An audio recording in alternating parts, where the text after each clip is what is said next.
पावसाबाबत सर्वात मोठी महत्त्वाची बातमी तर ब्रेकिंग न्यूज. वादळी वाऱ्यासह पावसाची शक्यता. 14 जिल्ह्यांना पावसाचा अलर्ट. तर मित्रांनो, आज महाराष्ट्रामध्ये पावसाचा इशारा दिलेला आहे.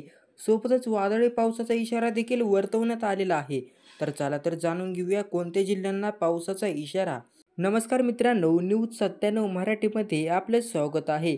आज आपण बोलणार आहोत अशा हवामान बदलांविषयी ज्या सध्या महाराष्ट्रात आणि उत्तर भारतात जनजीवनावर मोठा परिणाम करत आहेत.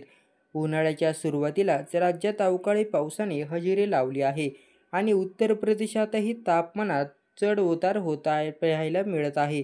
तर चला तर जाणून घेऊया, सविस्तर पाहूया आजचा हवामानाचा विशेष रिपोर्ट. महाराष्ट्रातील स्थिती. महाराष्ट्रात सध्या उन्हाळ्याची वेळ असली तरी अनेक भागात वातावरण पावसाळ्यासारखं भासत आहे. मागील काही दिवसांपासून विदर्भ आणि मराठवाड्यात हलका ते मध्यम स्वरूपाचा पाऊस पडताना आपल्याला दिसत आहे.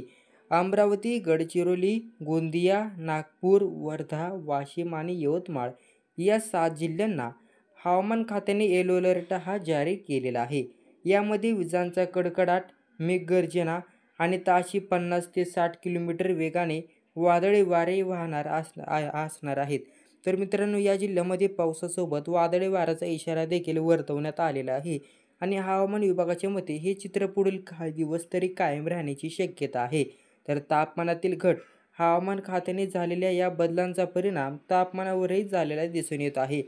मध्य महाराष्ट्र आणि मराठवाड्यातील अनेक भागातील तापमान 1 ते 2 अंश सेल्सिअसने कमीच झालेलं आहे. नाशिक, कोल्हापूर, सांगली, सातारा आणि सोलापूर या ठिकाणी सकाळ संध्याकाळच्या वेळी गारवा जाणवत आहे.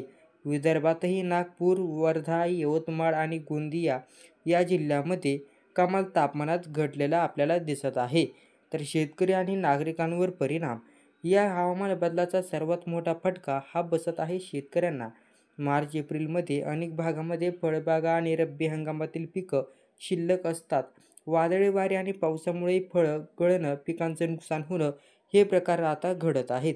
शिवाय विजांचा कडकडाट आणि वारंवार ढगांच्या गडगडाटामुळे जनजीवन विस्कळीत होत आहे. शाळा कॉलेजमध्ये जाणाऱ्या विद्यार्थ्यापासून ते बाजारपेठेतील व्यापाऱ्यापर्यंत सर्वांनाच याचा त्रास होत आहे. उत्तर प्रदेशातील बदल. दुसरीकडे उत्तर भारतात, विशेषतः उत्तर प्रदेशात उष्णतेच्या लाटेने जनजीवन हैराण केलेलं आहे.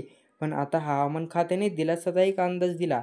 आता 28 एप्रिल ते 1 मे दरम्यान पाऊस, गारपीट आणि वादळी वाऱ्याची शक्यता हवामान खात्याने वर्तवण्यात आलेली आहे.